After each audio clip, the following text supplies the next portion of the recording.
ਹੁਣ ਫਿਰ ਸਰਕਾਰ ਨੇ ਜਿਹੜਾ ਕਦਮ ਚੁੱਕਿਆ ਇਹਨੂੰ ਕਿਸ ਤਰ੍ਹਾਂ ਦੇਖਦੇ ਹੋ ਕਿ ਇਹ ਸਹੀ ਹੈ, ਕਾਫੀ ਹੈ ਜਾਂ ਇਸ ਤੋਂ ਵੱਧ ਕੁਝ ਹੋਣਾ ਚਾਹੀਦਾ? ਉਹਨਾਂ ਦੇ ਮਨ ਦੇ ਅੰਦਰ ਦਰਦ ਹੈ।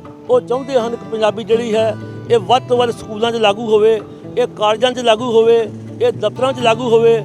ਪਰ ਮੈਨੂੰ ਅਫਸੋਸ ਇਸ ਗੱਲ ਦਾ ਹੈ ਕਿ ਭਗਵੰਤ ਮਾਨ ਦੀ ਹਰ ਗੱਲ ਨੂੰ ਜਿਹੜਾ ਹੈ ਉਹਨੂੰ ਵਿਰੋਧ ਦੀ ਨਜ਼ਰਾਂ ਨਾਲ ਵੇਖਿਆ ਜਾ ਰਿਹਾ ਹੈ। ਵਿਰੋਧੀ ਸਰਕਾਰਾਂ ਜਿਹੜੀਆਂ ਹਨ ਉਹਦੇ ਚੰਗੇ ਕੰਮ ਨੂੰ ਸ਼ਾਬਾਸ਼ ਦੇਣ ਦੀ ਬਜਾਏ ਉਹਨੂੰ ਡਿਸਕਰੈਡਿਟ ਕਰਨ ਦੀ ਕੋਸ਼ਿਸ਼ ਕਰਦੀਆਂ ਹਨ ਕਿ ਪੰਜਾਬੀ ਬੋਲੀ ਜੋ ਹੈ ਇਹ ਏਡੀ ਪਿਆਰੀ, ਏਡੀ ਸਤਿਕਾਰੀ ਔਰ ਏਡੀ ਅਦਬ ਵਾਲੀ, ਏਡੀ ਇਹ ਸਤਿਕਾਰ ਵਾਲੀ ਭਾਸ਼ਾ ਹੈ ਕਿ ਇਹਦੇ ਵਿੱਚ ਅਸੀਸਾਂ ਮਿਲਦੀਆਂ ਹਨ। ਅੱਜ ਪਤਾ ਨਹੀਂ ਕੀ ਗੱਲ ਹੈ, ਸਾਨੂੰ ਕੀ ਨਜ਼ਰ ਲੱਗੀ ਹੈ ਇਸ ਗੱਲ ਦੀ ਕਿ ਅਸੀਂ ਉਹ ਸਾਰੀਆਂ ਗੱਲਾਂ ਭੁੱਲ ਗਏ ਹਾਂ। ਅੱਜ ਦੀ ਪੀੜ੍ਹੀ ਜਿਹੜੀ ਹੈ ਇਹ ਅੰਕਲ ਹੈ, ਇਹ ਕਜ਼ਨ ਹੈ, ਇਸ ਤੋਂ ਇਲਾਵਾ ਕੋਈ ਗੱਲ ਨਹੀਂ ਕਰਦੇ। ਅੱਜ ਕੱਲ੍ਹ ਦੇ ਸਾਹਿਤਕਾਰਾਂ ਨੇ ਪੰਜਾਬੀ ਨੂੰ ਬਹੁਤ ਔਖਿਆਂ ਕਰਤਾ। ਉਹਦੇ ਵਿੱਚ ਸੰਸਕ੍ਰਿਤ ਦੇ ਸ਼ਬਦ ਵਾੜ ਦਿੱਤੇ, ਉਹਦੇ 'ਚ ਹਿੰਦੀ ਦੇ ਸ਼ਬਦ ਵਾੜ ਦਿੱਤੇ, ਉਹਦੇ 'ਚ ਅੰਗਰੇਜ਼ੀ ਦੇ ਸ਼ਬਦ ਵਾੜ ਦਿੱਤੇ। ਸਾਡੀ ਪੰਜਾਬੀ ਬਹੁਤ ਅਮੀਰ ਭਾਸ਼ਾ ਹੈ। ਪੰਜਾਬ ਸਰਕਾਰ ਵੱਲੋਂ ਇੱਕ ਫੈਸਲਾ ਲਿਆ ਗਿਆ ਹੈ ਜਿਸ ਵਿੱਚ ਕਿ ਪੰਜਾਬੀ ਮਾਂ ਬੋਲੀ ਨੂੰ ਜਿਹੜਾ ਹੈ ਵਧਾਵਾ ਦੇਣ ਲਈ ਅਤੇ ਉਹਨੂੰ ਪ੍ਰਫੁੱਲਤ ਕਰਨ ਲਈ 21 ਫਰਵਰੀ ਯਾਨੀ ਕਿ ਅੱਜ ਤੋਂ ਜਿਹੜਾ ਹੈ ਦਫ਼ਤਰੀ ਕੰਮਕਾਜ ਅਤੇ ਬੋਰਡਾਂ ਦੇ ਉੱਤੇ ਜਿਹੜਾ ਹੈ ਪੰਜਾਬੀ ਭਾਸ਼ਾ ਨੂੰ ਉੱਪਰ ਰੱਖਣ ਦੀ ਗੱਲ ਜਿਹੜੀ ਹੈ ਕਵਾਇਦ ਜਿਹੜੀ ਹੈ ਉਹ ਕੀਤੀ ਗਈ ਹੈ। ਆਰਡਰ ਜਿਹੜੇ ਹਨ ਉਹ ਕੱਢੇ ਗਏ ਹਨ। ਬੀਤੇ ਕੱਲ ਜਿਹੜਾ ਹੈ ਕੁਲਦੀਪ ਸਿੰਘ ਧਾਲੀਵਾਲ ਕੈਬਨਿਟ ਮੰਤਰੀ ਵੱਲੋਂ ਵੀ ਜਿਹੜਾ ਹੈ ਇਸ ਦੇ ਬਾਰੇ ਇੱਕ ਪ੍ਰੋਗਰਾਮ ਕੀਤਾ ਗਿਆ ਜਿਸ 'ਚ ਭਾਸ਼ਾ ਅਫਸਰ ਨੇ ਦੱਸਿਆ ਹੈ ਕਿ ਜਿਹੜਾ ਕਿ ਪੂਰੇ ਪੰਜਾਬ ਭਰ ਦੇ ਵਿੱਚ ਅਤੇ ਅੰਮ੍ਰਿਤਸਰ ਦੇ ਵਿੱਚ ਜਿਹੜਾ ਹੈ ਇਸ ਨੂੰ ਪੰਜਾਬੀ ਭਾਸ਼ਾ ਨੂੰ ਅੱਗੇ ਲੈ ਕੇ ਆਉਣ ਲਈ ਜਿਹੜੇ ਯਤਨ ਕੀਤੇ ਜਾਣਗੇ। ਸਾਡੇ ਨਾਲ ਮੌਜੂਦ ਨੇ ਪੰਜਾਬੀ ਭਾਸ਼ਾ ਦੇ ਵਿੱਚ ਕਈ ਜਿਹੜੇ ਕਿਤਾਬਾਂ ਲਿਖਣ ਵਾਲੇ ਅਤੇ ਪਿੰਗਲਵਾੜਾ ਸੰਸਥਾ ਦੇ ਵਿੱਚ ਕਈ ਸਾਲ ਭਗਤ ਪੂਰਨ ਜੀ ਦੇ ਨਾਲ ਦੇ ਅਤੇ ਸੰਸਥਾ ਦੇ ਨਾਲ ਆਪਣੀਆਂ ਸੇਵਾਵਾਂ ਨਿਭਾਉਣ ਵਾਲੇ ਸੁਰਜੀਤ ਸਿੰਘ ਰਾਈ ਸਾਹਿਬ। ਸੋ ਗੱਲਬਾਤ ਕਰਕੇ ਜਾਣਦੇ ਹਾਂ ਕਿ ਪੰਜਾਬੀ ਭਾਸ਼ਾ ਜਿਹੜੀ ਹੈ ਇਹ ਸਰਕਾਰ ਵੱਲੋਂ ਜਿਹੜਾ ਕੀਤਾ ਗਿਆ ਕਿਸ ਤਰ੍ਹਾਂ ਦਾ ਫੈਸਲਾ ਹੈ। ਹਾਂਜੀ, ਸਵਾਗਤ ਹੈ ਜੀ। ਮੈਂ ਸਭ ਤੋਂ ਪਹਿਲਾਂ ਸਰਦਾਰ ਕੁਲਵਿੰਦਰ ਜੀ ਪੰਜਾਬੀ KTV ਦਾ ਧੰਨਵਾਦ ਕਰਦਾ ਜਿਨ੍ਹਾਂ ਨੇ ਇਸ ਮਜ਼ਮੂਨ ਨੂੰ, ਪੰਜਾਬੀ ਮਜ਼ਮੂਨ ਨੂੰ ਲੋਕਾਂ ਸਾਹਮਣੇ ਲਿਆਉਣ ਵਾਸਤੇ ਇਹ ਯਤਨ ਕੀਤਾ। ਗੱਲ ਹੈ ਪੰਜਾਬੀ ਜਿਹੜੀ ਭਾਸ਼ਾ ਹੈ ਇਹ ਸਾਡੇ ਗੁਰੂਆਂ ਪੀਰਾਂ ਦੀ, ਭਗਤ ਕਬੀਰ ਤੋਂ ਇਹ ਆਪਣੇ ਜਿਹੜੇ ਸਾਡੇ ਭਗਤ ਫਰੀਦ ਜੀ ਸੀ ਉਹਨਾਂ ਨੇ ਜਿਸ ਤਰੀਕੇ ਦੇ ਨਾਲ, ਜਿੰਨੀ ਰੀਝ ਨਾਲ, ਜਿੰਨੇ ਪਿਆਰ ਦੇ ਨਾਲ ਇਹਨੂੰ ਸ਼ੁਰੂ ਕੀਤਾ, ਉਸ ਤਰੀਕੇ ਤੋਂ ਬਾਅਦ ਇਹਨੂੰ ਅਣਗੌਲਿਆਂ ਕੀਤਾ ਗਿਆ। ਇਸ ਪੰਜਾਬੀ ਭਾਸ਼ਾ ਨੂੰ ਲਾਗੂ ਕਰਾਉਣ ਦੇ ਵਿੱਚ, ਇਹਨੂੰ ਲੋਕਾਂ ਤੱਕ ਵੱਧ ਤੋਂ ਵੱਧ ਪ੍ਰਚਾਰਨ ਦੇ ਵਿੱਚ ਜੋ ਪੰਜਾਬ ਦੇ ਵਿੱਚ ਸਰਦਾਰ ਲਛਮਣ ਸਿੰਘ ਗਿੱਲ ਦੀ ਸਰਕਾਰ ਨੇ ਕੰਮ ਕੀਤਾ ਜਾਂ ਸਰਦਾਰ ਲਛਮਣ ਸਿੰਘ ਗਿੱਲ ਨੇ ਆਪਣਾ ਸਾਰਾ ਜੀਵਨ ਕੁਰਬਾਨ ਕਰਤਾ ਇਸ ਤੋਂ, ਉਸ ਗੱਲ ਨੂੰ ਬਾਅਦ ਦੇ ਵਿੱਚ ਬਾਅਦ ਦੀਆਂ ਸਰਕਾਰਾਂ ਨੇ ਇਸ ਨੂੰ ਬਿਲਕੁਲ ਅਣਗੌਲਿਆਂ ਕੀਤਾ। ਮੈਂ ਸਮਝਦਾ ਹਾਂ ਕਿ ਪੰਜਾਬੀ ਬੋਲੀ ਜੋ ਹੈ ਇਹ ਏਡੀ ਪਿਆਰੀ, ਏਡੀ ਸਤਿਕਾਰੀ ਔਰ ਏਡੀ ਅਦਬ ਵਾਲੀ, ਏਡੀ ਇਹ ਸਤਿਕਾਰ ਵਾਲੀ ਭਾਸ਼ਾ ਹੈ ਕਿ ਇਹਦੇ ਵਿੱਚ ਅਸੀਸਾਂ ਮਿਲਦੀਆਂ ਹਨ। ਅੱਜ ਪਤਾ ਨਹੀਂ ਕੀ ਗੱਲ ਹੈ, ਸਾਨੂੰ ਕੀ ਨਜ਼ਰ ਲੱਗੀ ਹੈ ਇਸ ਗੱਲ ਦੀ ਕਿ ਅਸੀਂ ਉਹ ਸਾਰੀਆਂ ਗੱਲਾਂ ਭੁੱਲ ਗਏ ਹਾਂ। ਮੈਂ ਤੁਹਾਨੂੰ ਇਹ ਜਾਣਕਾਰੀ ਦੇਣੀ ਚਾਹੁੰਦਾ ਕਿ ਸਾਡੀ ਜਿਹੜੀ ਪੀੜ੍ਹੀ ਹੈ ਇਹ ਜਦੋਂ ਬਜ਼ੁਰਗਾਂ ਦੇ ਪੈਰਾਂ ਨੂੰ ਹੱਥ ਲਾਉਂਦੀ ਹੈ, ਚਾਹੇ ਉਹ ਦਾਦੀ ਹੈ, ਚਾਹੇ ਉਹ ਦਾਦਾ ਜੀ ਹਨ, ਚਾਹੇ ਉਹ ਪਿਤਾ ਜੀ ਹਨ, ਚਾਹੇ ਉਹ ਮਾਤਾ ਜੀ ਹਨ, ਤਾਂ ਉਹਨਾਂ ਦੇ ਅੰਦਰੋਂ ਜਿਹੜੀ ਅਸੀਸ ਨਿਕਲਦੀ ਸੀ, ਪੁੱਤ ਜਿਉਂਦਾ ਰਹੋ, ਵਸਦਾ ਰਹੋ, ਤੂੰ ਤਰੱਕੀਆਂ ਮਾਣੇ। ਇਹ ਜਿਹੜੀਆਂ ਅਸੀਸਾਂ ਨੇ ਇਹ ਤਾਂ ਹੀ ਮਿਲਦੀਆਂ ਨੇ ਜੇ ਪੰਜਾਬੀ ਦੇ ਵਿੱਚ ਅਸੀਂ ਜਿਹੜਾ ਮਾਣ ਸਤਿਕਾਰ ਹੈ ਉਹ ਉਸੇ ਤਰ੍ਹਾਂ ਦਈਏ ਜਿੱਦਾਂ ਅਸੀਂ ਮਾਸੀ ਜੀ, ਭੂਆ ਜੀ, ਚਾਚੀ ਜੀ, ਤਾਈ ਜੀ, ਦਾਦਾ ਜੀ, ਦਾਦੀ ਜੀ, ਇਹ ਸਾਰੀਆਂ ਗੱਲਾਂ ਰਵਾਇਤਾਂ ਭੁੱਲ ਗਏ ਹਾਂ। ਅਤੇ ਜੇ ਕਿਸੇ ਨੂੰ ਪੁੱਛੀਦਾ ਹੈ, ਕਿਸੇ ਲੜਕੀ ਨੂੰ ਪੁੱਛੀਦਾ ਹੈ ਤੇਰਾ ਕੀ ਲੱਗਦਾ ਹੈ, ਉਹ ਇਹ ਨਹੀਂ ਕਹਿਣ ਨੂੰ ਖੁਸ਼ੀ ਮਨਾਉਂਦੀ ਕਿ ਮੇਰਾ ਇਹ ਵੀਰ ਹੈ, ਇਹ ਮੇਰਾ ਇਹ ਭਰਾ ਹੈ। ਉਹ ਕਹਿੰਦੀ ਮੇਰਾ ਇਹ ਕਜ਼ਨ ਆ। ਕਜ਼ਨ ਦੇ ਵਿੱਚ ਅਤੇ ਵੀਰ ਦੇ ਵਿੱਚ ਜਾਂ ਭਰਾ ਜੀ ਦੇ ਵਿੱਚ ਇੱਕ ਇੰਨਾ ਅਦਬ ਹੈ, ਸਤਿਕਾਰ ਹੈ, ਉਹਦੇ ਵਿੱਚ ਕੋਈ ਗੁੰਜਾਇਸ਼ ਨਹੀਂ ਰਹਿੰਦੀ, ਕੋਈ ਮਾੜੀ ਭਾਵਨਾ ਦੀ, ਕੋਈ ਮੰਦ ਭਾਵਨਾ ਦੀ ਗੁੰਜਾਇਸ਼ ਨਹੀਂ ਰਹਿੰਦੀ। ਪਰ ਅਸੀਂ ਇਹ ਕਹਿਣ ਦੇ ਵਿੱਚ ਖੁਸ਼ੀ ਮਹਿਸੂਸ ਕਰਦੇ ਹਾਂ ਕਿ ਇਹ ਸਾਡਾ ਅੰਕਲ ਹੈ। ਅੱਜ ਦੀ ਪੀੜ੍ਹੀ ਜਿਹੜੀ ਹੈ ਇਹ ਅੰਕਲ ਹੈ, ਇਹ ਕਜ਼ਨ ਹੈ, ਇਸ ਤੋਂ ਇਲਾਵਾ ਕੋਈ ਗੱਲ ਨਹੀਂ ਕਰਦੇ। ਅੱਜ ਵੀ ਜੋ ਤੁਸੀਂ ਪਿੰਗਲਵਾੜਾ 'ਚ ਕਿੰਨੇ ਸਾਲ ਜਿਹੜੀ ਇਹ ਸੇਵਾ ਨਿਭਾਈ ਹੈ, ਕਿਸ ਤਰ੍ਹਾਂ ਭਗਤ ਜੀ ਨਾਲ ਵੀ ਰਹੇ ਤੁਸੀਂ, ਉਹਦੇ ਵਿੱਚ ਕਿੰਨੇ ਸਾਲ ਉਹ ਆਪਣੇ ਬਾਰੇ ਦੱਸੋ। ਤੇ ਭਗਤ ਜੀ ਦੇ ਨਾਲ ਜਿਹੜਾ ਪੰਜਾਬੀ ਭਾਸ਼ਾ ਨੂੰ, ਕਿਉਂਕਿ ਕਿਤਾਬਾਂ ਸਾਰੀਆਂ ਪੰਜਾਬੀ 'ਚ ਲਿਖੀ ਜਾਂਦੀਆਂ ਇਸ ਪਿੰਗਲਵਾੜਾ ਸੰਸਥਾ ਵੱਲੋਂ, ਤੇ ਉਹਦੇ ਵਿੱਚ ਕਿਸ ਤਰ੍ਹਾਂ ਲਿਖੇਗਾ ਉਹਦੇ ਬਾਰੇ ਦੱਸੋ। ਮੈਂ ਭਗਤ ਪੂਰਨ ਸਿੰਘ ਹੋਣਾ ਦੇ ਨਾਲ ਸਨ 76 ਤੋਂ ਲੈ ਕੇ 92 ਤੱਕ ਉਹਨਾਂ ਦੇ ਨਾਲ ਪਰਛਾਵੇਂ ਵਾਂਗੂ ਨਾਲ ਰਿਹਾ ਹਾਂ। ਔਰ ਜਿਸ ਤਰ੍ਹਾਂ ਉਹਨਾਂ ਦੇ ਅੰਦਰ ਮੋਹ ਸੀ ਪੰਜਾਬੀ ਵਾਸਤੇ, ਉਹਨਾਂ ਦੀਆਂ ਅੱਜ ਵੀ ਤੁਸੀਂ ਲਿਖਤਾਂ ਪੜ੍ਹ ਸਕਦੇ ਹੋ। ਉਹ ਇਸ਼ਤਿਹਾਰਾਂ ਦੇ ਵਿੱਚ ਕਿਤਾਬਾਂ ਦੇ ਵਿੱਚ ਜਦੋਂ ਪੰਜਾਬੀ ਬੋਲੀ ਦੇ ਵਿੱਚ ਉਹ ਕੋਈ ਲੇਖ ਲਿਖਦੇ ਸਨ ਜਾਂ ਕੋਈ ਵੀ ਲੋਕਾਂ ਨੂੰ ਸਮਝਾਉਣ ਵਾਸਤੇ ਪ੍ਰੇਰਨਾਦਾਇਕ ਕੋਈ ਗੱਲ ਕਰਦੇ ਸਨ ਤਾਂ ਉਹ ਆਸਾਨ ਤੋਂ ਆਸਾਨ ਪੰਜਾਬੀ ਵਰਤਦੇ ਸਨ। ਉਹ ਪੰਜਾਬੀ ਨਹੀਂ ਵਰਤਦੇ ਜਿਸ ਤਰ੍ਹਾਂ ਦੀ ਪੰਜਾਬੀ ਸਰਦਾਰ ਗੁਰਬਖਸ਼ ਸਿੰਘ ਹੋਣਾ ਨੇ ਜਾਂ ਹੋਰ ਕਈ ਸਾਡੇ ਅੱਜ ਕੱਲ੍ਹ ਦੇ ਸਾਹਿਤਕਾਰਾਂ ਨੇ ਪੰਜਾਬੀ ਨੂੰ ਬਹੁਤ ਔਖਿਆਂ ਕਰਤਾ। ਉਹਦੇ ਵਿੱਚ ਸੰਸਕ੍ਰਿਤ ਦੇ ਸ਼ਬਦ ਵਾੜ ਦਿੱਤੇ, ਉਹਦੇ 'ਚ ਹਿੰਦੀ ਦੇ ਸ਼ਬਦ ਵਾੜ ਦਿੱਤੇ, ਉਹਦੇ 'ਚ ਅੰਗਰੇਜ਼ੀ ਦੇ ਸ਼ਬਦ ਵਾੜ ਦਿੱਤੇ। ਸਾਡੀ ਪੰਜਾਬੀ ਬਹੁਤ ਅਮੀਰ ਭਾਸ਼ਾ ਹੈ। ਭਗਤ ਪੂਰਨ ਸਿੰਘ ਹੋਣਾ ਨੇ ਆਪਣੀ ਸਾਰੀ ਜ਼ਿੰਦਗੀ ਜਿਹੜੀ ਹੈ ਉਹ ਜੇ ਮੰਨ ਲਓ ਉਹਨਾਂ ਨੇ ਲੋਕਾਂ ਨੂੰ ਅਲਰਟ ਕਰਨਾ ਸੀ ਤਾਂ ਉਹ ਕਹਿੰਦੇ ਖਤਰੇ ਦੀ ਘੰਟੀ ਇੱਕ ਇਸ਼ਤਿਹਾਰ ਛਾਪਿਆ ਸੀ ਉਹਨਾਂ ਨੇ, ਜਿਹਦੇ ਵਿੱਚ ਉਹਨਾਂ ਨੇ ਲੋਕਾਈ ਨੂੰ ਇਹ ਦੱਸਿਆ ਸੀਗਾ ਭਈ ਆਉਣ ਵਾਲਾ ਸਮਾਂ ਜਿਹੜਾ ਹੈ ਇਹ ਤੁਹਾਡੇ ਲਈ ਬੜਾ ਖਤਰਨਾਕ ਸਮਾਂ ਆ ਰਿਹਾ ਹੈ। ਹਵਾ ਖਰਾਬ ਹੋ ਰਹੀ ਹੈ, ਪਾਣੀ ਖਰਾਬ ਹੋ ਰਿਹਾ ਹੈ, ਵਾਤਾਵਰਨ ਪਲੀਤ ਹੋ ਰਿਹਾ ਹੈ। ਇਸ ਤੋਂ ਬਾਝੋ, ਇਹ ਖਤਰੇ ਦੀ ਘੰਟੀ ਹੈ। ਇਹ ਤੁਹਾਨੂੰ ਆਉਣ ਵਾਲੇ ਸਮੇਂ ਦੇ ਵਿੱਚ ਤਬਾਹੀਆਂ ਦੇਵੇਗੀ। ਤੇਜ਼ ਹਵਾਵਾਂ ਆਉਣਗੀਆਂ, ਪਾਣੀ ਦੇ ਉਛਾਲ ਵੱਡੇ ਵੱਡੇ ਆਉਣਗੇ, ਸਮੁੰਦਰ ਦੇ ਲਹਿਰਾਂ ਉੱਚੀਆਂ ਆਉਣਗੀਆਂ ਔਰ ਜਿਹੜਾ ਤੁਸੀਂ ਪਾਣੀ ਨੂੰ ਪਲੀਤ ਕਰ ਰਹੇ ਹੋ ਇਹਦੇ ਨਾਲ ਤੁਹਾਨੂੰ ਹਜ਼ਾਰਾਂ ਹੀ ਕਿਸਮ ਦੀਆਂ ਬਿਮਾਰੀਆਂ ਲੱਗਣਗੀਆਂ। ਭਗਤ ਜੀ ਹੋਣਾ ਨੇ ਸਾਰੀ ਜ਼ਿੰਦਗੀ ਜਿਹੜਾ ਹੈ ਇਹ ਉੱਚੀ ਉੱਚੀ ਆਵਾਜ਼ ਦੇ ਵਿੱਚ ਸਕੂਲਾਂ ਦੇ ਵਿੱਚ, ਕਾਲਜਾਂ ਦੇ ਵਿੱਚ, ਯੂਨੀਵਰਸਿਟੀਆਂ ਵਿੱਚ ਜਾ ਕੇ ਲੋਕਾਂ ਨੂੰ, ਬੱਚਿਆਂ ਨੂੰ ਇਹ ਦੱਸਣ ਦਾ ਯਤਨ ਕੀਤਾ ਹੈ ਕਿ ਬਾਜੋ ਪੁੱਤਰੋ, ਇਹ ਵੱਧ ਤੋਂ ਵੱਧ ਰੁੱਖ ਲਾਓ। ਰੁੱਖ ਲਾਉਣ ਦੇ ਨਾਲ ਤੁਹਾਨੂੰ ਤਾਜ਼ੀ ਹਵਾ ਮਿਲੇਗੀ, ਤੁਹਾਨੂੰ ਤਾਜ਼ੀ ਆਕਸੀਜਨ ਮਿਲੇਗੀ। ਇਹ ਗੱਲ ਕਰੀਏ ਜਿਸ ਤਰ੍ਹਾਂ ਪੰਜਾਬ ਸਰਕਾਰ ਦਾ ਉਪਰਾਲਾ ਹੈ, ਜਿਸ ਤਰ੍ਹਾਂ ਤੁਸੀਂ ਕਿਹਾ ਵੀ ਜਿਹੜਾ ਹੈਗੇ ਆ ਜਿਹੜੇ ਮੁੱਖ ਮੰਤਰੀ ਦਾ ਨਾਮ ਲਿਆ ਤੁਸੀਂ, ਉਹਨਾਂ ਦਾ ਉਸ ਤੋਂ ਬਾਅਦ ਜਿਹੜਾ ਕਿਸੇ ਸਰਕਾਰ ਨੇ ਪੰਜਾਬੀ ਵੱਲ ਜਿਹੜਾ ਧਿਆਨ ਨਹੀਂ ਦਿੱਤਾ। ਹੁਣ ਫਿਰ ਸਰਕਾਰ ਨੇ ਜਿਹੜਾ ਕਦਮ ਚੁੱਕਿਆ ਇਹਨੂੰ ਕਿਸ ਤਰ੍ਹਾਂ ਦੇਖਦੇ ਹੋ? ਕੀ ਇਹ ਸਹੀ ਹੈ, ਕਾਫੀ ਹੈ ਜਾਂ ਇਸ ਤੋਂ ਵੱਧ ਕੁਝ ਹੋਣਾ ਚਾਹੀਦਾ? ਮੈਂ ਸਮਝਦਾ ਹਾਂ ਤੁਸੀਂ ਬਹੁਤ ਵਧੀਆ ਸਵਾਲ ਕੀਤਾ ਹੈ। ਭਗਵੰਤ ਮਾਨ ਜੀ ਇੱਕ ਆਪ ਪੰਜਾਬੀ ਦੇ ਵਿੱਚ ਇੱਕ ਚੰਗੇ ਐਕਟਰ ਹੀ ਨਹੀਂ ਹਨ। ਉਹਨਾਂ ਨੇ ਪੰਜਾਬੀ ਨੂੰ ਲਾਗੂ ਕਰਨ ਦੇ ਵਿੱਚ, ਪੰਜਾਬੀ ਨੂੰ ਪ੍ਰਚਾਰਨ ਦੇ ਵਿੱਚ ਔਰ ਸਟੇਜ 'ਤੇ ਲਿਆਉਣ ਦੇ ਉੱਤੇ ਪੰਜਾਬੀ ਦੇ ਵਿੱਚ ਬਹੁਤ ਉਹਨਾਂ ਨੇ ਹਮਲਾ ਮਾਰਿਆ ਹੈ। ਉਹਨਾਂ ਦੇ ਮਨ ਦੇ ਅੰਦਰ ਦਰਦ ਹੈ। ਉਹ ਚਾਹੁੰਦੇ ਹਨ ਕਿ ਪੰਜਾਬੀ ਜਿਹੜੀ ਹੈ ਇਹ ਵੱਧ ਤੋਂ ਵੱਧ ਸਕੂਲਾਂ 'ਚ ਲਾਗੂ ਹੋਵੇ, ਇਹ ਕਾਲਜਾਂ 'ਚ ਲਾਗੂ ਹੋਵੇ, ਇਹ ਦਫ਼ਤਰਾਂ 'ਚ ਲਾਗੂ ਹੋਵੇ। ਪਰ ਮੈਨੂੰ ਅਫਸੋਸ ਇਸ ਗੱਲ ਦਾ ਹੈ ਕਿ ਭਗਵੰਤ ਮਾਨ ਦੀ ਹਰ ਗੱਲ ਨੂੰ ਜਿਹੜਾ ਹੈ ਉਹਨੂੰ ਵਿਰੋਧ ਦੀ ਨਜ਼ਰਾਂ ਨਾਲ ਵੇਖਿਆ ਜਾ ਰਿਹਾ ਹੈ। ਵਿਰੋਧੀ ਸਰਕਾਰਾਂ ਜਿਹੜੀਆਂ ਹਨ ਉਹਦੇ ਚੰਗੇ ਕੰਮ ਨੂੰ ਸ਼ਾਬਾਸ਼ ਦੇਣ ਦੀ ਬਜਾਏ ਉਹਨੂੰ ਡਿਸਕਰੈਡਿਟ ਕਰਨ ਦੀ ਕੋਸ਼ਿਸ਼ ਕਰਦੀਆਂ ਹਨ। ਉਹਨੂੰ ਇਹ ਨਹੀਂ ਚਾਹੁੰਦੀਆਂ ਕਿ ਜੇ ਉਹ ਕੰਮ ਚੰਗਾ ਕਰ ਰਿਹਾ ਹੈ, ਜਿਹੜਾ ਬੁੱਤ ਲਾਇਆ ਹੈ ਇਹ ਵੀ ਪੰਜਾਬ ਸਰਕਾਰ ਵੱਲੋਂ ਲਾਇਆ ਗਿਆ ਹੈ। ਇਸ ਦਾ ਕੀ ਮਤਲਬ ਹੈ? ਇੱਕ ਮਾਂ ਜਿਹੜੀ ਹੈ ਉਹ ਤਖਤੀ ਲੈ ਕੇ ਆਪਣੀ ਪੰਜਾਬ ਦੀ ਬੋਲੀ ਵਾਲੀ ਦੱਸ ਰਹੀ ਹੈ। ਇਹ ਵੀ ਇੱਕ ਕਿਸਮ ਦਾ ਡੈਮੋਨਸਟ੍ਰੇਸ਼ਨ ਹੈ, ਇੱਕ ਪ੍ਰਚਾਰਨ ਦਾ ਢੰਗ ਹੈ, ਪ੍ਰਸਾਰ ਕਰਨ ਦਾ ਢੰਗ ਹੈ। ਪਰ ਸਾਡੇ ਜਿਹੜੇ ਬੰਦੇ ਨੇ, ਸਾਡੇ ਜਿਹੜੇ ਸਕੂਲ ਨੇ, ਕਾਲਜ ਨੇ ਜਾਂ ਜਿਹੜੀਆਂ ਸਾਡੀਆਂ ਸੰਸਥਾਵਾਂ ਨੇ, ਮੈਂ ਸਮਝਦਾ ਹਾਂ ਚਾਹੇ ਉਹ ਦਿੱਲੀ ਕਮੇਟੀ ਹੈ, ਚਾਹੇ ਉਹ ਸ਼੍ਰੋਮਣੀ ਕਮੇਟੀ ਹੈ, ਚਾਹੇ ਉਹ ਚੀਫ ਖਾਲਸਾ ਦੀਵਾਨ ਹੈ, ਉਹਨਾਂ ਨੇ ਪੰਜਾਬੀ ਨੂੰ ਲਾਗੂ ਕਰਾਉਣ ਦੇ ਵਿੱਚ ਉਹਨਾਂ ਵਧੀਆ ਰੋਲ ਅਦਾ ਨਹੀਂ ਕੀਤਾ। ਚੀਫ ਖਾਲਸਾ ਦੀਵਾਨ ਦੀ ਜੇ ਗੱਲ ਕਰੀਏ ਤੇ ਇਸ ਵੇਲੇ ਡਾਕਟਰ ਨਿੱਜਰ ਕੈਬਨਿਟ ਮੰਤਰੀ ਨੇ, ਚੀਫ ਖਾਲਸਾ ਦੀਵਾਨ ਦੇ ਜਿਹੜੇ ਨੇ ਪ੍ਰਧਾਨ ਵੀ ਨੇ। ਮੈਂ ਇਹ ਨਹੀਂ ਕਹਿੰਦਾ ਵੀ ਉਹਨਾਂ ਦੇ ਸਕੂਲਾਂ 'ਚ ਜਿਹੜੀ ਪੰਜਾਬੀ ਨਹੀਂ ਪੜ੍ਹਾਈ ਜਾਂਦੀ ਹੋਏਗੀ, ਪੜ੍ਹਾਈ ਵੀ ਜਾਂਦੀ ਹੋਏਗੀ, ਬੋਲਣ ਵੀ ਜਾਂਦੀ, ਲੇਕਿਨ ਕਈ ਇਹੋ ਜਿਹੇ ਕਨਵੈਂਟ ਸਕੂਲ ਨੇ ਜਿੱਥੇ ਕਿ ਪੰਜਾਬੀ ਬੋਲਣ ਤੇ ਪਨਿਸ਼ ਕੀਤਾ ਜਾਂਦਾ ਕਿ ਜੇ ਤੁਸੀਂ ਸਕੂਲ ਦੇ ਵਿੱਚ ਪੰਜਾਬੀ ਬੋਲੀ ਤੇ ਤੁਹਾਨੂੰ ਮਤਲਬ ਜਿਹੜਾ ਕੇਨਿੰਗ ਕੀਤੀ ਜਾਏਗੀ ਜਾਂ ਤੁਹਾਨੂੰ ਪਨਿਸ਼ਮੈਂਟ ਦਿੱਤੀ ਜਾਵੇਗੀ। ਇਹੋ ਜਿਹੇ ਸਕੂਲਾਂ ਬਾਰੇ ਜਿਹੜਾ ਸਰਕਾਰ ਨੂੰ ਕੀ ਜਿਹੜਾ ਕਦਮ ਚੁੱਕਣਾ ਚਾਹੀਦਾ ਹੈ। ਦੂਸਰੀ ਗੱਲ, ਵਿਹਾਰਿਕ ਗੱਲ ਕਰੀਏ ਆਪਾਂ, ਕਿਉਂਕਿ ਆਉਣ ਵਾਲੇ ਸਮੇਂ ਦੇ ਵਿੱਚ ਜਿਸ ਤਰ੍ਹਾਂ ਬੱਚੇ ਨੇ ਅੱਗੇ ਕੰਪੀਟੀਸ਼ਨ ਦੀ ਤਿਆਰੀ ਕਰਨੀ ਉਹ ਪੰਜਾਬੀ 'ਚ ਨਹੀਂ ਹੋਣੀ, ਇੰਗਲਿਸ਼ 'ਚ ਹੀ ਹੋਣੀ ਹੈ। ਸਾਡੇ ਬੱਚੇ ਆਈਲੈਟਸ ਜ਼ਿਆਦਾ ਕਰ ਰਹੇ ਨੇ, ਇੰਗਲਿਸ਼ ਉਹਨਾਂ ਕੋਲ ਪੇਪਰ 4-4 ਵਾਰੀ ਕਲੀਅਰ ਨਹੀਂ ਹੁੰਦਾ। ਇਹਦਾ ਮਤਲਬ ਹੈਗਾ ਕਿ ਕਿਤੇ ਨਾ ਕਿਤੇ ਇੰਗਲਿਸ਼ 'ਚ ਵੀ ਕਮੀ ਹੈ। ਬੋਲਣ ਨੂੰ ਤੇ ਆਪਾਂ ਕਹਿੰਦੇ ਹਾਂ ਪਰ ਹਾਲੇ ਆਪਾਂ ਉੱਥੇ ਪਹੁੰਚੇ ਨਹੀਂ ਹੈ। ਤੇ ਫਿਰ ਆਪਾਂ ਆਪਣਾ ਪੰਜਾਬੀ ਦਾ ਵੀ ਘਾਣ ਕਰ ਰਹੇ ਹਾਂ ਤੇ ਇੰਗਲਿਸ਼ ਵੀ ਸਾਨੂੰ ਨਹੀਂ ਆ ਰਹੀ। ਤੇ ਇਹਦਾ ਜਿਹੜਾ ਤੁਸੀਂ ਕੀ ਵੇਖਦੇ ਹੋ ਵਿਹਾਰਕ ਤੌਰ ਤੇ ਕੀ ਹੱਲ ਹੈ? ਮੈਂ ਸਾਰੀਆਂ ਹੀ ਜ਼ਬਾਨਾਂ ਨੂੰ ਬਹੁਤ ਸਤਿਕਾਰਦਾ ਹਾਂ।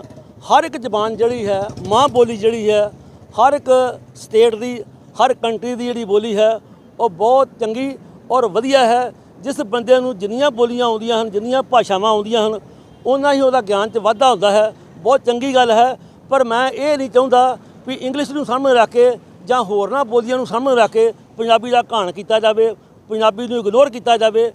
ਚੀਫ ਖਾਲਸਾ ਦੀਵਾਨ ਦੇ ਜਿਹੜੇ ਮੌਜੂਦਾ ਪ੍ਰਧਾਨ ਨੇ, ਇਹ ਇਸ ਤੋਂ ਪਹਿਲਾਂ ਸਰਦਾਰ ਕਿਰਪਾਲ ਸਿੰਘ ਨੇ ਬਹੁਤ ਵਧੀਆ ਇੰਤਜ਼ਾਮ ਕੀਤੇ ਸਨ।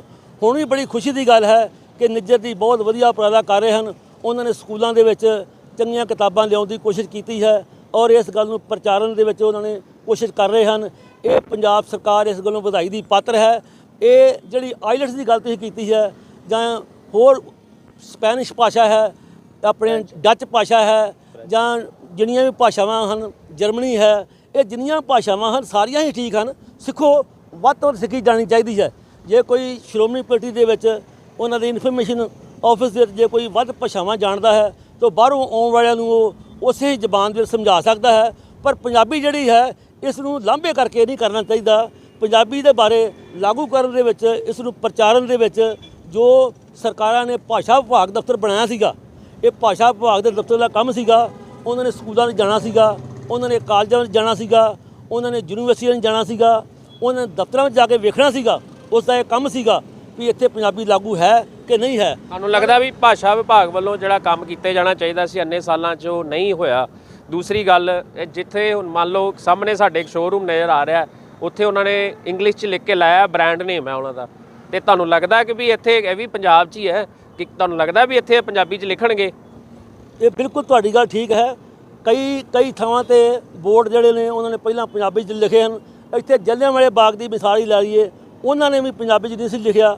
ਔਰ ਇਹ ਭਗਵੰਤ ਮਾਨ ਦੀ ਸਰਕਾਰ ਦੇ ਵਿੱਚ ਇਹ ਕੁਝ ਜਥੇਬੰਦੀਆਂ ਨੇ ਗੱਲ ਕੀਤੀ ਤੇ ਅੱਜ ਉਹ ਬੋਰਡ ਜਿਹੜੇ ਹਨ ਉਹ ਪੰਜਾਬੀ 'ਚ ਲੱਗਣੇ ਸ਼ੁਰੂ ਹੋਏ ਹਨ। ਪਰ ਇਸ ਗੱਲ ਦਾ ਅਫਸੋਸ ਹੈ ਕਿ ਭਾਸ਼ਾ ਵਿਭਾਗ ਨੂੰ ਉਹ ਜਿਹੜੇ ਬੋਰਡ ਲੱਗਦੇ ਹਨ ਜਾਂ ਸ਼ਹਿਰਾਂ ਦੇ ਨਾਂ ਲੱਗਦੇ ਹਨ, ਉਹ ਬਹੁਤੀ ਵਾਰੀ ਉਹ ਗਲਤ ਔਂਕੜਾਂ, ਦਲੰਕੜਾਂ, ਹੁਸ਼ਿਆਰੀ ਬਿਹਾਰੀ ਗਲਤ ਲੱਗੀ ਹੁੰਦੀ ਹੈ। ਇਹਦੇ ਉੱਤੇ ਚੈੱਕ ਵੀ ਹੋਣਾ ਚਾਹੀਦਾ ਹੈ। ਔਰ ਭਾਸ਼ਾ ਵਿਭਾਗ ਦੇ ਅਫਸਰਾਂ ਨੂੰ ਚਾਹੀਦਾ ਹੈ ਉਹ ਸਕੂਲਾਂ ਨੂੰ ਜਾ ਕੇ ਵੇਖਣ ਕਿ ਕਿਹੜਾ ਸਕੂਲ ਜਿਹੜਾ ਹੈ, ਚਾਹੇ ਉਹ ICI ਹੈ, ਚਾਹੇ ਉਹ ਆਪਣਾ CBSE ਸਕੂਲ ਹੈ, ਉੱਥੇ ਪੰਜਾਬੀ ਪੜ੍ਹਾਉਂਦੇ ਹਨ ਕਿ ਨਹੀਂ ਪੜ੍ਹਾਉਂਦੇ ਹਨ। ਜਿਹੜੇ ਨਹੀਂ ਪੜ੍ਹਾਉਂਦੇ ਹਨ ਉਸ ਦੀ ਸਰਕਾਰ ਨੂੰ ਰਿਪੋਰਟ ਭੇਜਣ ਅਤੇ ਉਹਦੇ ਬਾਰੇ ਕੋਈ ਨਾ ਕੋਈ ਕਾਨੂੰਨੀ ਨੁਕਤਾ ਨਿਗਾਹ ਦੇ ਨਾਲ ਉਹਨੂੰ ਸਜ਼ਾ ਮਿਲਣੀ ਚਾਹੀਦੀ ਹੈ। ਇਹ ਗੱਲ ਜਿਹੜੀ ਹੈ ਇਹ ਦਫ਼ਤਰਾਂ ਵਾਸਤੇ ਵੀ ਹੋਣੀ ਚਾਹੀਦੀ ਹੈ, ਪਰ ਨਹੀਂ, ਇਹ ਗੱਲ ਨਹੀਂ ਹੈ। ਅੱਜ ਸਾਰਿਆਂ ਦਫ਼ਤਰਾਂ ਦੇ ਵਿੱਚ, ਪਹਿਲਾਂ ਵੀ ਪੰਜਾਬ ਸਰਕਾਰ ਦੇ ਸੈਕਟਰੀਏਟ ਦੇ ਵਿੱਚ ਵੀ ਜਿੰਨੇ IAS ਅਫਸਰ ਸੀਗੇ, ਜਿੰਨੇ PC ਅਫਸਰ ਨੇ, ਇਹ ਸਾਰੇ ਜਿੰਨੀ ਨੋਟਿੰਗ ਦਿੰਦੇ ਹਨ ਇਹ ਸਾਰੇ ਅੰਗਰੇਜ਼ੀ ਦਿੰਦੇ ਹਨ। ਬਹੁਤ ਘੱਟ ਅਫਸਰ ਹਨ ਜਿਹੜੇ ਪੰਜਾਬੀ ਨੂੰ ਪਹਿਲ ਦਿੰਦੇ ਹੋਏ ਪੰਜਾਬੀ ਨੋਟਿੰਗ ਲਿਖਦੇ ਹਨ। ਇਹ ਮੈਂ ਸਮਝਦਾ ਬੜੀ ਸਪਸ਼ਟ ਹੈ। ਤੁਸੀਂ ਇਹਨੂੰ ਹੁਣ ਆਪਾਂ ਕੀ ਸੰਦੇਸ਼ ਦੇਣਾ ਚਾਹਾਂਗੇ ਲੋਕਾਂ ਨੂੰ ਤੇ ਸਰਕਾਰ ਨੂੰ ਬਰੀਫ 'ਚ ਕਰ? ਮੈਂ ਬਰੀਫ ਦੇ ਵਿੱਚ ਸ਼੍ਰੀ ਅਕਾਲ ਤਖਤ ਸਾਹਿਬ ਦੇ ਜਥੇਦਾਰ ਸਰਦਾਰ ਹਰਪ੍ਰੀਤ ਸਿੰਘ ਜੀ ਨੂੰ ਔਰ 5 ਤਖਤਾਂ ਦੇ ਜਥੇਦਾਰਾਂ ਨੂੰ ਬੇਨਤੀ ਕਰਦਾ ਹਾਂ, ਔਰ ਸ਼੍ਰੋਮਣੀ ਕਮੇਟੀ ਦੇ ਪ੍ਰਧਾਨ ਜੀ ਨੂੰ, ਔਰ ਪੰਜਾਬ ਸਰਕਾਰ ਦੇ ਜਿਹੜੇ ਉੱਚ ਅਧਿਕਾਰੀ ਨੇ, ਚੀਫ ਮਿਨਿਸਟਰ ਸਾਹਿਬ ਨੇ, ਜਾਂ ਹੋਰ ਵੀ ਜਿਹੜੇ ਧਾਰਮਿਕ ਤੌਰ ਤੇ ਜਿਹੜੇ ਪ੍ਰਚਾਰਕ ਹਨ ਜਾਂ ਕਥਾਵਾਚਕ ਹਨ, ਉਹਨੂੰ ਬੇਨਤੀ ਕਰਦਾ ਹਾਂ ਕਿ ਉਹ ਜਿੱਥੇ ਵੀ ਕਿਤੇ ਬੋਲਣ, ਜਿੱਥੇ ਵੀ ਕਿਤੇ ਲੈਕਚਰ ਦੇਣ, ਜਿੱਥੇ ਵੀ ਕਿਤੇ ਕਥਾ ਕਰਨ, ਚਾਹੇ ਉਹ ਮੰਜੀ ਸਾਹਿਬ ਦੀਵਾਨ ਹਾਲ ਹੈ, ਚਾਹੇ ਉਹ ਗੁਰਦੁਆਰਾ ਹੈ, ਚਾਹੇ ਉਹ ਸਕੂਲ ਹੈ, ਚਾਹੇ ਉਹ ਕਾਲਜ ਹੈ, ਉਹ ਆਪਣੀ ਗੱਲ ਦੇ ਵਿੱਚ ਪੰਜਾਬੀ ਬਾਰੇ ਜ਼ਰੂਰ ਗੱਲ ਕਰਨ ਔਰ ਬੱਚਿਆਂ ਨੂੰ ਕਹਿਣ ਕਿ ਤੁਸੀਂ ਪੰਜਾਬੀ ਬੋਲਣੀ ਹੈ। ਔਰ ਮਾਂ ਜਿਹੜੀ ਪੰਜਾਬੀ ਹੈ ਇਹ ਘਰ ਤੋਂ ਸ਼ੁਰੂ ਕਰਨੀ ਚਾਹੀਦੀ ਹੈ। ਮਾਂ ਪਿਓ ਨੂੰ ਆਪਣੇ ਬੱਚਿਆਂ ਨੂੰ ਥਾਪੀ ਦੇਣੀ ਚਾਹੀਦੀ ਹੈ ਪੰਜਾਬੀ ਬੋਲਣ ਲੱਗਿਆਂ। ਉਹਨਾਂ ਨੂੰ ਡਿਸਆਨਰ ਨਹੀਂ ਕਰਨਾ ਚਾਹੀਦਾ। ਉਹਨਾਂ ਨੂੰ ਇਹ ਨਹੀਂ ਕਹਿਣਾ ਚਾਹੀਦਾ ਅੰਗਰੇਜ਼ੀ ਦੀ ਗੱਲ ਹੀ ਕਰੋ, ਅੰਗਰੇਜ਼ੀ ਸਿਖਾਓ। ਅੰਗਰੇਜ਼ੀ ਇੰਟਰਨੈਸ਼ਨਲ ਲੈਂਗੁਏਜ ਹੈ, ਇਸ ਨੂੰ ਬੜਾਵਾ ਦੇਣਾ ਚਾਹੀਦਾ ਹੈ, ਇਹ ਆਉਣੀ ਚਾਹੀਦੀ ਹੈ। ਪਰ ਇਸ ਦਾ ਮਤਲਬ ਇਹ ਨਹੀਂ ਹੈਗਾ ਕਿ ਅੰਗਰੇਜ਼ੀ ਵੱਲ ਧਿਆਨ ਦਿਓ ਤੇ ਆਪਣੀ ਮਾਂ ਬੋਲੀ ਨੂੰ ਭੁੱਲ ਜਾਓ। ਪੰਜਾਬ ਦੇ ਵਿੱਚ ਜਦੋਂ ਪੰਜਾਬੀ ਸੂਬਾ ਬਣਿਆ ਸੀ, ਬਹੁਤ ਸਾਰਿਆਂ ਲੋਕਾਂ ਨੇ ਆਪਣੀ ਪੰਜਾਬੀ ਜ਼ਬਾਨ ਨੂੰ ਲਿਖਾਉਣ ਦੀ ਬਜਾਏ ਉਹਨਾਂ ਨੇ ਹਿੰਦੀ ਜ਼ਬਾਨ ਲਿਖਾਈ। ਉਸ ਦਾ ਖਮਿਆਜਾ ਜਿਹੜਾ ਹੈ ਉਹ ਸਾਨੂੰ ਬਹੁਤ ਵੱਡਾ ਭੁਗਤਣਾ ਪਿਆ। ਅੱਜ ਵੀ ਭੁਗਤ ਰਹੇ ਹਾਂ।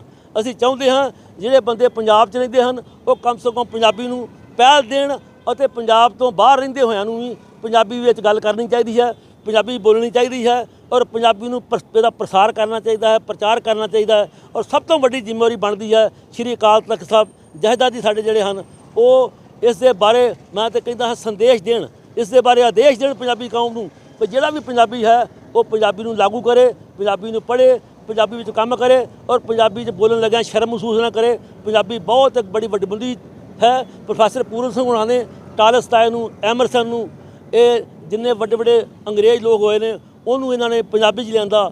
ਜੇ ਸ਼ੇਕਸਪੀਅਰ ਨੇ ਅੰਗਰੇਜ਼ੀ 'ਚ ਬਹੁਤ ਨਾਂ ਕਮਾਇਆ ਤੇ ਸਾਡੇ ਭਾਈ ਵੀਰ ਸਿੰਘ ਨੇ ਨਾਂ ਕੋਈ ਘੱਟ ਨਹੀਂ ਕਮਾਇਆ। ਭਾਈ ਵੀਰ ਸਿੰਘ ਦੀਆਂ ਲਿਖਤਾਂ ਨੂੰ ਪੜ੍ਹਿਆ ਜਾਵੇ ਔਰ ਪ੍ਰੋਫੈਸਰ ਪੂਰਨ ਸਿੰਘ ਨੂੰ, ਧਨੀ ਰਾਮ ਚਾਤਰਿਕ ਜੀ ਨੂੰ, ਦੀਵਾਨ ਸਿੰਘ ਜੀ ਨੂੰ, ਇਹਨਾਂ ਜਿਹੜਾ ਸਾਰਿਆਂ ਨੇ ਬਹੁਤ ਕੰਮ ਕੀਤਾ ਹੈ ਪੰਜਾਬੀ ਜ਼ਬਾਨ ਦੇ ਵਿੱਚ। ਸ਼ੇਖ ਕੁਮਾਰ ਬਟਾਲਵੀ ਦਾ ਕੋਈ ਘੱਟ ਰੋਲ ਨਹੀਂ ਹੈਗਾ। ਇਹ ਪੰਜਾਬੀ ਨੂੰ ਪੜ੍ਹਨਾ ਚਾਹੀਦਾ ਹੈ। ਪੰਜਾਬੀ ਨੂੰ ਪੜ੍ਹ ਕੇ ਔਰ ਬੱਚਿਆਂ ਨੂੰ ਕਹਿਣਾ ਚਾਹੀਦਾ ਹੈ ਬੱਚਿਓ ਇਹ ਪੰਜਾਬੀ ਜਿਹੜੀ ਹੈ ਇਹ ਜੇ ਤੁਸੀਂ ਅਸੀਸਾਂ ਲੈਣੀ ਚਾਹੁੰਦੇ ਹੋ ਤੇ ਵੱਡਿਆਂ ਬਜ਼ੁਰਗਾਂ ਦੇ ਪੈਰੀਂ ਹੱਥ ਲਾਓ। ਚਾਹੇ ਉਹ ਮਾਂ ਹੈ, ਚਾਹੇ ਉਹ ਚਾਚੀ ਹੈ, ਚਾਹੇ ਉਹ ਤਾਈ ਹੈ, ਚਾਹੇ ਉਹ ਭੂਆ ਜੀ ਹਨ, ਚਾਹੇ ਉਹ ਮਾਮਾ ਜੀ ਹਨ, ਚਾਹੇ ਉਹ ਮਾਮੀ ਜੀ ਹਨ। ਜੇ ਤੁਸੀਂ ਅਸੀਸਾਂ ਲੈਣੀ ਚਾਹੁੰਦੇ ਹੋ, ਜੇ ਤੁਸੀਂ ਸਿਰ ਤੇ ਥਾਪੜਾ ਲੈਣਾ ਚਾਹੁੰਦੇ ਹੋ, ਜੇ ਤੁਸੀਂ ਅੱਗੇ ਵਧਣਾ ਚਾਹੁੰਦੇ ਹੋ ਤੇ ਇਹ ਇੱਕ ਕਿਸਮ ਦੀ ਬੈਟਰੀ ਚਾਰਜ ਹੈ। ਇਹ ਤੁਹਾਨੂੰ ਅਸੀਸ ਦਿੰਦੀ ਹੈ, ਤੁਹਾਨੂੰ ਅੱਗੇ ਵਧਣ 'ਚ ਪ੍ਰੇਰਦੀ ਹੈ ਔਰ ਤੁਸੀਂ ਇਹ ਵੱਧ ਤੋਂ ਵੱਧ ਪੰਜਾਬੀ ਨੂੰ ਇਹਦੇ ਜਿਹੜੀ ਕਦਰਾਂ ਕੀਮਤਾਂ ਨੇ ਜਿਹੜੀਆਂ ਅਖਲਾਕੀ ਕਦਰਾਂ ਕੀਮਤਾਂ ਨੇ ਉਹਨੂੰ ਤੁਸੀਂ ਸਮਝਦੇ ਹਾਂ ਪੰਜਾਬੀ ਨੂੰ ਲਾਗੂ ਕਰੋ। ਔਰ ਮੈਂ ਮੁਬਾਰਕਬਾਦ ਦਿੰਦਾ ਭਗਵੰਤ ਮਾਨ ਜੀ ਨੂੰ ਕਿ ਉਹਨਾਂ ਨੇ ਬਹੁਤ ਵਧੀਆ ਕਦਮ ਚੁੱਕਿਆ ਹੈ। ਅਸੀਂ ਆਸ ਕਰਦੇ ਹਾਂ ਕਿ ਇਸ ਨੂੰ ਲਾਗੂ ਕਰਾਉਣ ਦੇ ਵਿੱਚ ਵੀ ਮੇਰਾ ਕਾਨੂੰਨ ਹੀ ਨਾ ਬਣ ਕੇ ਰਹਿ ਜਾਵੇ, ਇਸ ਨੂੰ ਲਾਗੂ ਕਰਾਉਣ ਦੇ ਵਿੱਚ ਵੀ ਸਖਤੀ ਵਰਤਣਗੇ। ਔਰ ਜਿਹੜੀ ਭਾਸ਼ਾ ਵਿਭਾਗ ਹੈ ਇਹਨੂੰ ਵੀ ਤੇ ਇਹਦੇ ਉੱਤੇ ਵੀ ਚੈੱਕ ਰੱਖਣਗੇ ਕਿ ਭਾਸ਼ਾ ਵਿਭਾਗ ਦੇ ਜਿਹੜੇ ਅਫਸਰ ਨੇ ਉਹ ਕੰਮ ਕਰ ਰਹੇ ਹਨ, ਜੇ ਉਹ ਨਹੀਂ ਕਰ ਰਹੇ ਤਾਂ ਉਹਨੂੰ ਕਰਵਾਇਆ ਜਾਵੇ। ਸੋ ਇਹ ਸਨ ਜੀ ਸੁਰਜੀਤ ਸਿੰਘ ਰਾਹੀ, ਜਿਨ੍ਹਾਂ ਨੇ ਕਿ ਸ੍ਰੀ ਅਕਾਲ ਤਖਤ ਸਾਹਿਬ ਦੇ ਜਥੇਦਾਰ ਬਾਰੇ ਵੀ ਕਿਹਾ ਹੈ ਕਿ ਉਹਨਾਂ ਵੱਲੋਂ ਵੀ ਇੱਕ ਜਿਹੜਾ ਹੈ ਫਰਮਾਨ ਜਾਰੀ ਹੋਣਾ ਚਾਹੀਦਾ ਹੈ ਤੇ ਮਾਪਿਓ ਨੂੰ ਵੀ ਇੱਕ ਜਿਹੜਾ ਹੈ ਸੰਦੇਸ਼ ਦਿੱਤਾ ਹੈ ਕਿ ਆਪਣੇ ਬੱਚਿਆਂ ਨੂੰ ਪੰਜਾਬੀ ਬੋਲਣ ਲੱਗਿਆ ਉਹਨਾਂ ਦੀ ਪਿੱਠ ਠੋਕਣੀ ਚਾਹੀਦੀ ਹੈ, ਨਾ ਕਿ ਉਹਨਾਂ ਨੂੰ ਰੋਕਣਾ ਚਾਹੀਦਾ ਹੈ। ਪੰਜਾਬੀ ਸੂਬੇ ਦੀ ਵੀ ਗੱਲ ਉਹਨਾਂ ਨੇ ਕੀਤੀ ਹੈ ਕਿ ਜਦੋਂ ਪੰਜਾਬੀ ਸੂਬਾ ਬਣਿਆ ਸੀ ਤਾਂ ਲੋਕਾਂ ਨੇ ਆਪਣੀ ਭਾਸ਼ਾ ਜਿਹੜੀ ਹੈ ਹਿੰਦੀ ਲਿਖਾਈ ਸੀ, ਜਿਸ ਦਾ ਖਮਿਆਜਾ ਉਹਨਾਂ ਨੂੰ ਭੁਗਤਣਾ ਪਿਆ ਹੈ। ਸੋ ਦੇਖਦੇ ਹਾਂ ਜੀ ਭਗਵੰਤ ਮਾਨ ਸਰਕਾਰ ਵੱਲੋਂ ਇੱਕ ਜਿਹੜਾ ਉਪਰਾਲਾ ਕੀਤਾ ਗਿਆ ਹੈ ਕਿੱਥੋਂ ਤੱਕ ਕਾਮਯਾਬ ਹੁੰਦਾ ਹੈ, ਸਰਕਾਰ ਇਹਨੂੰ ਕਿਸ ਹੱਦ ਤੱਕ ਜਿਹੜਾ ਹੈ ਉਹ ਲਾਗੂ ਕਰਵਾਉਣ ਵਿੱਚ ਕਾਮਯਾਬ ਰਹਿੰਦੀ ਹੈ, ਲੋਕ ਇਸ ਦਾ ਸਾਥ ਦਿੰਦੇ ਹਨ ਜਾਂ ਫਿਰ ਸਰਕਾਰ ਇਸ ਨੂੰ ਆਪਣੇ ਢੰਗ ਨਾਲ ਲਾਗੂ ਕਰਵਾਉਂਦੀ ਹੈ। ਇਸ ਵਕਤ ਮੌਕਾ ਹੈ ਸਾਡੇ ਵਾਸਤੇ ਵੀ ਸਰਕਾਰ ਨਾਲ ਰਲ ਕੇ ਅੱਗੇ ਚੱਲਣ ਦਾ ਤੇ ਮਾਂ ਬੋਲੀ ਨੂੰ ਜਿਹੜਾ ਹੈ ਪ੍ਰਫੁੱਲਤ ਕਰਨ ਦਾ ਤੇ ਉਹਨੂੰ ਮਾਣ ਦੇਣ ਦਾ। ਹਾਂਜੀ, ਸਵਾਗਤ ਹੈ ਜੀ, ਸਤਿ ਸ਼੍ਰੀ ਅਕਾਲ। ਬਹੁਤ ਚੰਗਾ ਲੱਗਿਆ ਕੁਲਵਿੰਦਰ ਜੀ ਤੁਹਾਡੇ ਰਾਹੀਂ ਆਪਣੇ ਉਹਨਾਂ ਵੀਰਾਂ ਤੱਕ ਗੱਲ ਪਹੁੰਚਾਉਣੀ ਜਿਹੜੇ ਲੋਕ ਇਸ ਵਕਤ ਮੈਨੂੰ ਭਾਵੇਂ ਨਹੀਂ ਮਿਲ ਰਹੇ ਜਾਂ ਨਹੀਂ ਵੇਖ ਰਹੇ, ਪਰ ਉਹ ਮੇਰੀ ਆਵਾਜ਼ ਸੁਣ ਕੇ ਮੇਰੀ ਗੱਲ ਸੁਣ ਕੇ ਜ਼ਰੂਰ ਮੇਰੇ ਸਾਂਝ ਪਾਉਣਗੇ।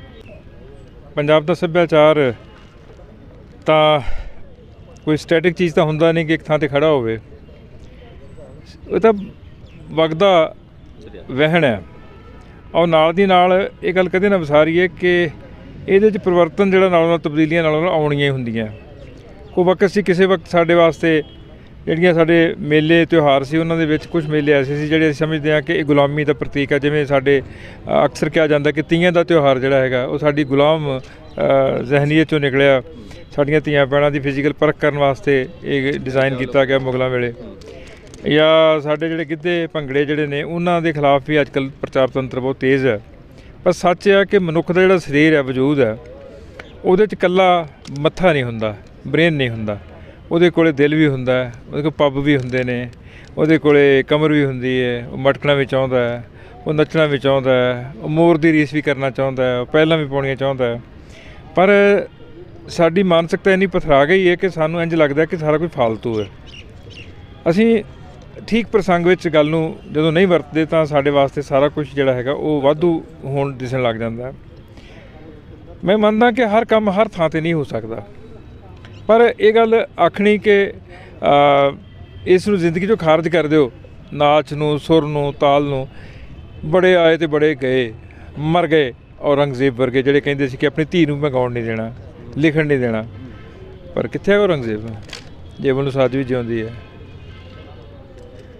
ਜੇ ਅਸੀਂ ਅੱਜ ਕੋਸ਼ਿਸ਼ ਕਰੀਏ ਕਿ ਕੰਠ ਦੇ ਵਿੱਚ ਸਾਡੇ ਹੇਕਾਂ ਸੁੱਕ ਜਾਣ ਤਾਂ ਬੰਦਾ ਲੱਕੜ ਦਾ ਬੰਦਾ ਬਣ ਜਾਏਗਾ, ਉਹ ਬੰਦਾ ਹੱਡ ਮਾਸ ਦਾ ਪੁਤਲਾ ਨਹੀਂ ਰਹੇਗਾ। ਜੇ ਉਹ ਆਪਣੇ ਕੰਠ ਦੇ ਵਿੱਚ ਅਲਾਪ ਨੂੰ ਗਵਾ ਦੇਗਾ ਤਾਂ ਮਰਦਾਨੇ ਦੀ ਰਬਾਬ ਨਾਲ ਕੌਣ ਗਾਏਗਾ? ਜੇ ਮਰਦਾਨਾ ਹੈ ਤਾਂ ਗੁਰੂ ਨਾਨਕ ਪਾਤਸ਼ਾਹ ਦੀ ਬਾਣੀ ਨਾਲ ਤੁਰਦੀ ਹੈ।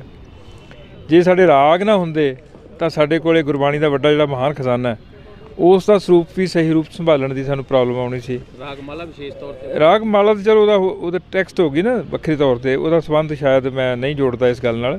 ਮੈਂ ਤਾਂ ਜੋੜਦਾ ਕਿ ਜਿੰਨੇ ਸਾਡੇ 31 ਰਾਗ ਨੇ, ਸ਼ੁੱਧ ਰਾਗ ਨੇ, ਇੰਨੇ ਹੀ ਸਾਡੇ ਕੋਲ ਮਿਸ਼ਰਤ ਰਾਗ ਨੇ, ਰਾਗ ਪ੍ਰਕਾਰਾਂ ਨੇ, ਰਾਗਣੀਆਂ ਨੇ, ਲੋਕ ਰਾਗ ਨੇ, ਉਹ ਸਾਰੇ ਰਲਾ ਕੇ ਸਾਨੂੰ ਗੁਰੂ ਨਾਨਕ ਪਾਤਸ਼ਾਹ ਤੋਂ ਲੈ ਕੇ ਜਿਹੜੇ ਵੀ ਨਵੇਂ ਪਾਤਸ਼ਾਹ ਤੱਕ ਦਾ ਸਫ਼ਰ ਹੈ ਸਾਰਾ ਬਾਣੀ ਦਾ, ਜਾਂ ਬਾਣੀਕਾਰਾਂ ਦੇ ਵਿੱਚ ਭਗਤ ਜਨ ਨੇ ਕੁਛ, ਉਹ ਸਾਰੇ ਜਿਹੜੇ ਨੇ ਸਾਨੂੰ ਮਤਲਬ ਇਕੱਲਾ ਸ਼ਬਦ ਜਿਹੜਾ ਹੈਗਾ ਗੁਰੂ ਅਰਜਨ ਪਾਤਸ਼ਾਹ ਨੇ ਸਾਨੂੰ ਸਿਖਾਇਆ ਕਿ ਅਸੀਂ ਕਿਹੜੇ ਰਾਗ 'ਚ ਉਸਦਾ ਗਾਇਨ ਕਰਨਾ, ਕਿਹੜੇ ਵੇਲੇ ਗਾਇਨ ਕਰਨਾ, ਕਿਹੜੇ ਵੇਲੇ ਗਾਇਨ ਕਰਨਾ।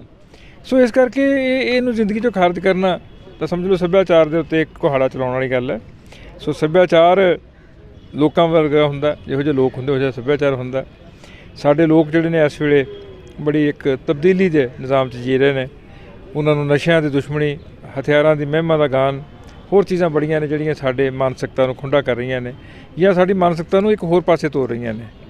ਸਾਡੀ ਸਾਰਿਆਂ ਦੀ ਸਮੱਸਿਆ ਇੱਕੋ ਇੱਕ ਇਹ ਆ ਕਿ ਅਸੀਂ ਸ਼ਸਤਰ ਅਤੇ ਸ਼ਾਸਤਰ ਦਾ ਸੁਮੇਲ ਨਹੀਂ ਕਰਦੇ।